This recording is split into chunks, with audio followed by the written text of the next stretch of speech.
Tracy Tully is the author of Fearless, Buckle Up, Build Resistance.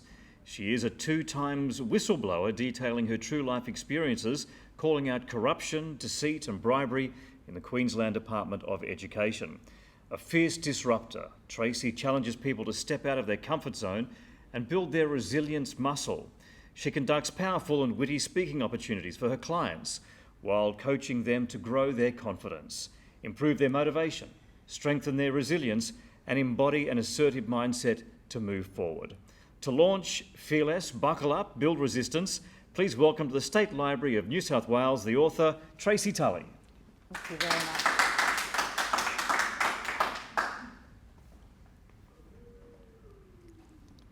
This book, Fearless, is all about courageous women whose power of speech inspires others by courageously giving voice to the voiceless for a far more equitable world. To my beautiful family and my fearless referees, Belle, Sam, Bob, Joy, Lindy and Caroline, my loyal critics and appraisers. To Detective Inspector Mick Dowie, Queensland Police Service, and Howard Hobbs, LMP member for Warrego Electorate. And to my friends and colleagues that stood by me with non-stop support, whose careers suffered inexcusably as a result of corrupt Queensland Education Department officers. Without these people, I wouldn't have survived. The damage is still being caused today as I speak with others.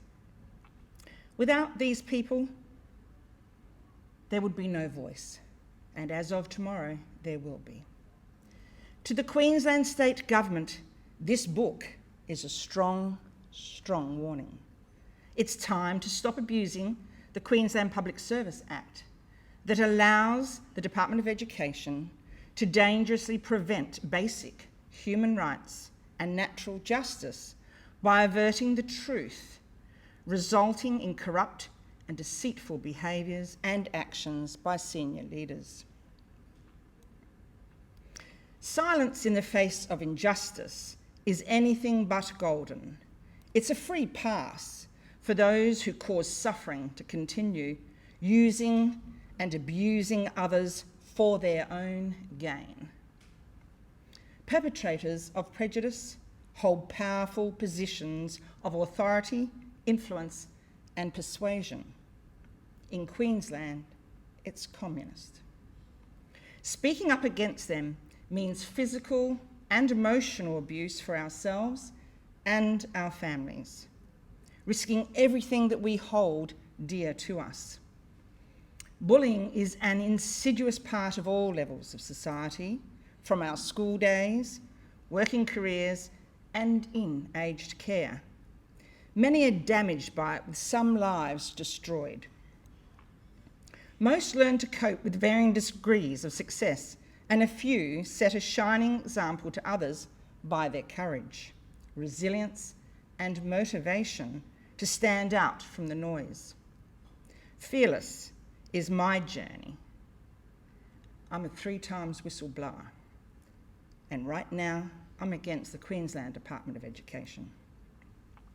As a high school principal, I was treated like a criminal. No allegations, no evidence. I was physically assaulted by my supervisor, a politically groomed, self-referred religious minister, consistently and emotionally abused. When I reported this to our Premier and Director General with a witness statement of evidence, I was ignored. Labor Party's administration changed the Queensland Public Service Act, providing guaranteed indemnity to all Education Department executive leaders to do at their will and mercy whatever they damn well liked.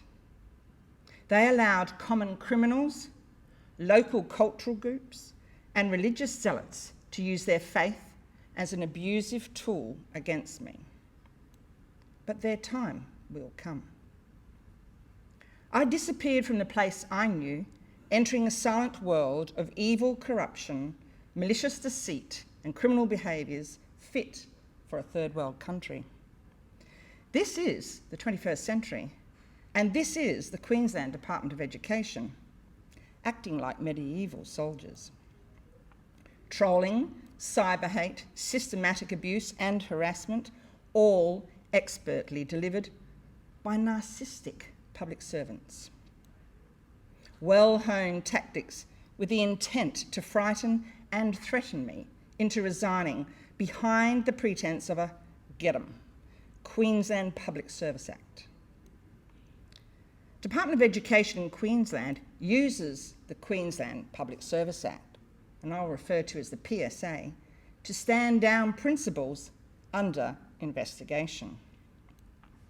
My research demonstrates this consistently occurs in non-Labor Party electorates to principals leading up to state elections. Premier of the day, Anna Bligh, presided over the PSA changes under her administration. This allowed corruption to flourish across all government departments, but in particular, education and health. Government officers play the pile-on game, a campaign of well-organised and systematic defamation and libel against principals. Ethical Standards Unit officers ran unscrupulous tag teams, yelling, slamming desks and abusing me. But it's all on tape. A collaborative effort to shame, bully and break me, their demeanour intent on intimidation, nasty, sarcastic, rude, loud and threatening. All evidence on tape, demonstrating their egotistical and unethical behaviours. To top it all off, they boasted to me that they were ex-police officers and acted as if they were in the corruption watchdog's secret star chamber. Did you know that existed? Because I do. So, why did this happen to me?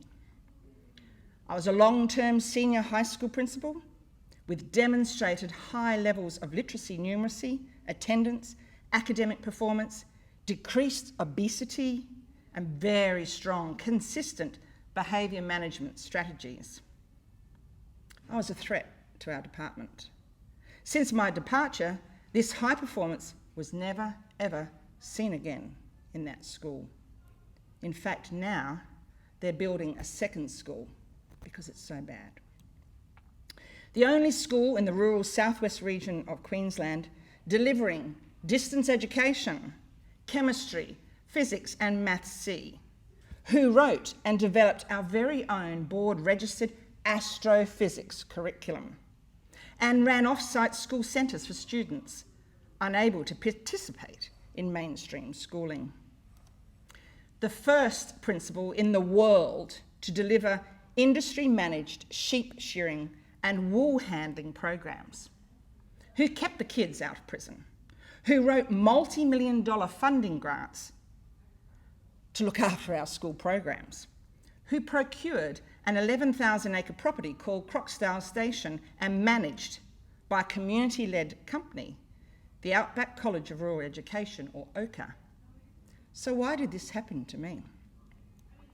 Because I chose to report my Director General for failing to close 2 schools I managed in a declared emergency situation, knee-high in flood water with the school power on. Children were in those schools, hundreds and hundreds of them. Not once was I declined. Not twice was I declined. 3 times I rang and I was refused. So I made the decision that I would close the school myself. And that decision cost me dearly, and it cost me my career. I rang up the police station and I informed them what I'd done. And I said to the Detective Police Inspector, Mick Dowie, I've just done my job. And he said, you sure have, Tracy. But guess what? They won't let us evacuate the town either. He said it's deplorable. So for my Director General, It was a human rights violation, failure to protect people in an emergency situation. A Director General who failed to protect our most precious asset, our children. That person defied the Workplace Health and Safety Act and every other act imaginable. And I was living in the wrong political electorate. And this is my story. My son was in grade 5. He was 10 years old, and he'd just got out of hospital for meningitis. He was sick and very, very weak and struggled with work, schoolwork. Very high academic achiever in a very low socio-economic town. He was bullied mercilessly, even before he had meningitis. One day in the morning, I had to walk a student off the school grounds for constantly hitting other kids, and the department refused to allow me to cancel his enrolment. That day, I made the choice that I would cancel his enrolment. He was 17. When I walked him off the school grounds, he ripped off his shirt and started sparring. He wanted to bash me, bash my children, kill my dogs, and burn my house down.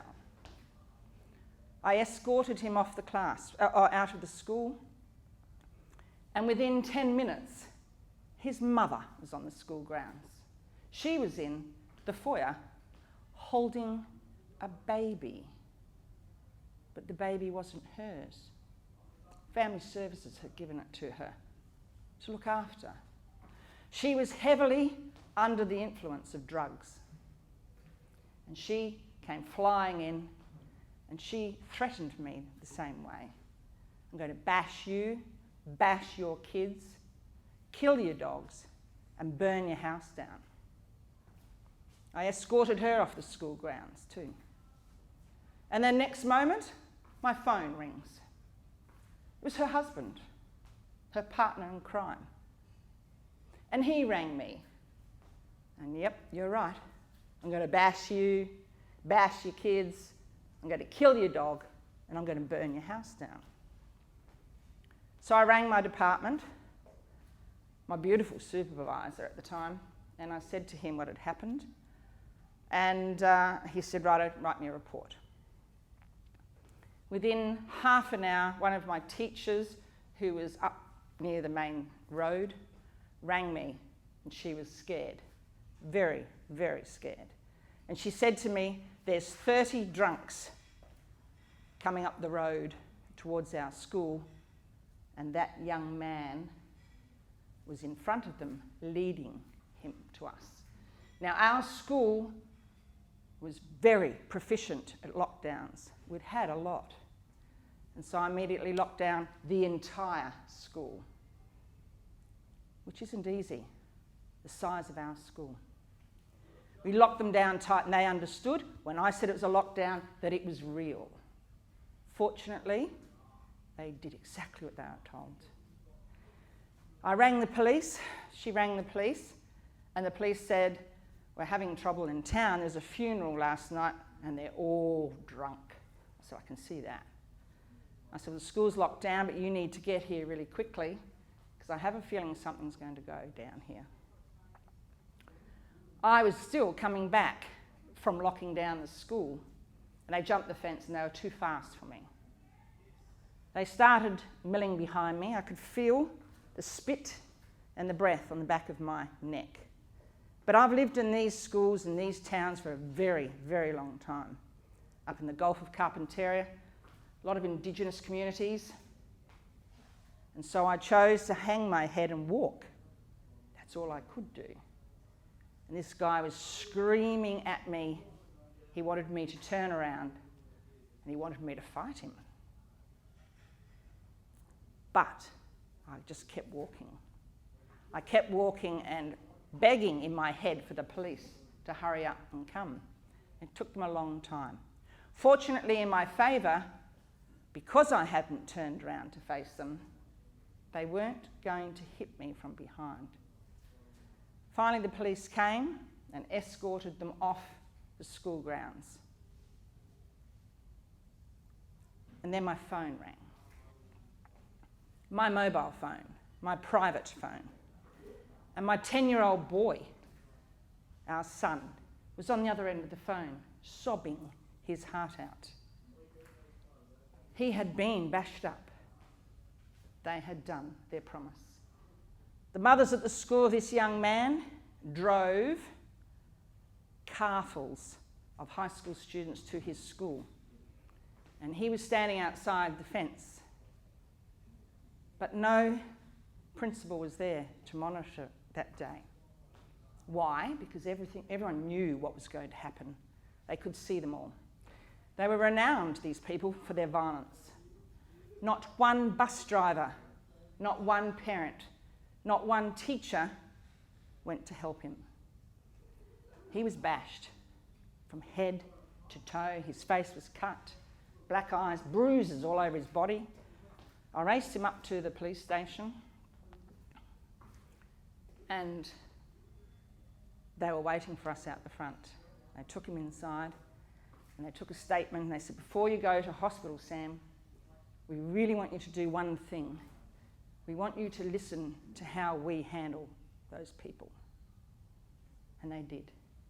They sat down and they spoke to those parents, and our son could hear how it was done. We took him up to the hospital. He was treated, he was photographed, and the police said to me, "Do not go to court, you don't need to. They're charged and convicted, and they will be leaving town tonight." True to their word, they did. After they visited the home of these people, they found drugs. The foster baby they took away. And we were left with a very, very traumatised 10-year-old child who was at that time halfway through his schooling in grade 5. He said to me, "I am not going back to that school." He said to me, "I must go to boarding school, Mum." And I said to him, "Yes, you will." Thinking that I would be allowed to transfer, to take my son away. But oh, no, no, no. Because in the time this all occurred, which wasn't very long, we got a new supervisor. And that's the supervisor that physically assaulted me and caused really, really corrupt behaviour. But the moral of this story is, if you stand up, if you are the only principal in the whole of Australia who decides to help every other principal and every other child that's going through the same thing, then you must have a voice. And to have a voice, you're a whistleblower. And if you're a whistleblower, we all know what happens to you. You lose everything, absolutely everything. And I made that choice. Fortunately for me, I had the whole police service behind me. They had witnessed so much. I had brilliant doctors supporting me.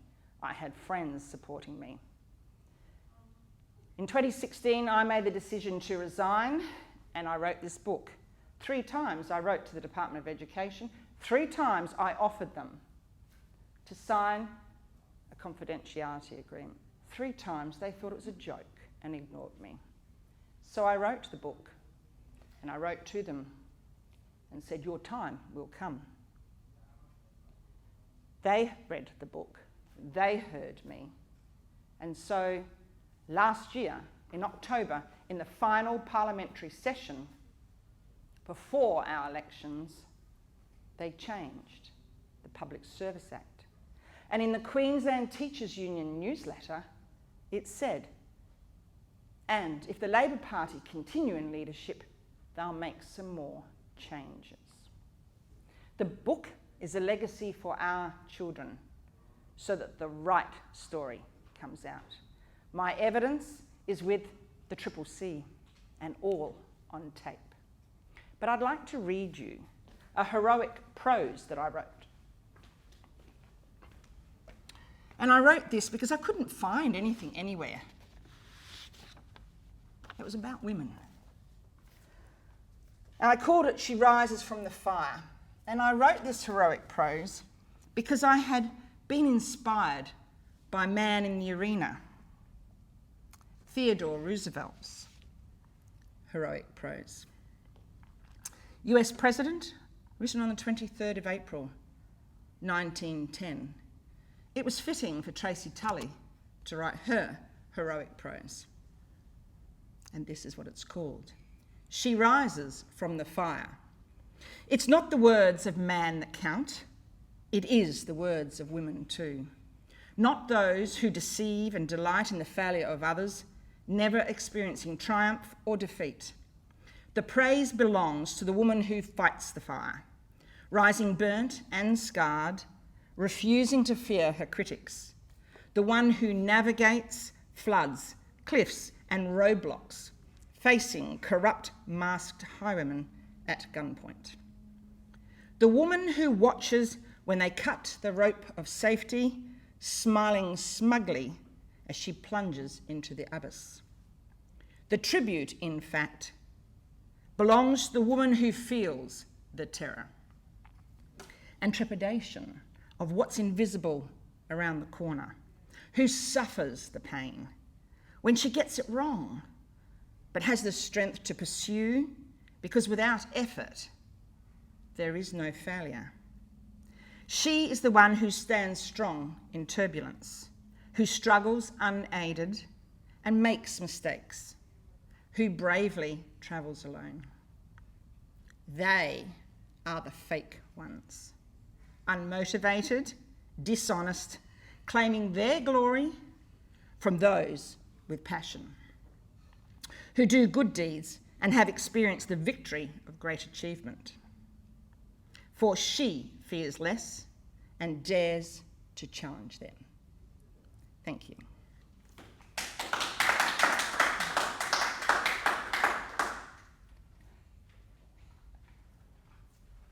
Thank you, Tracy.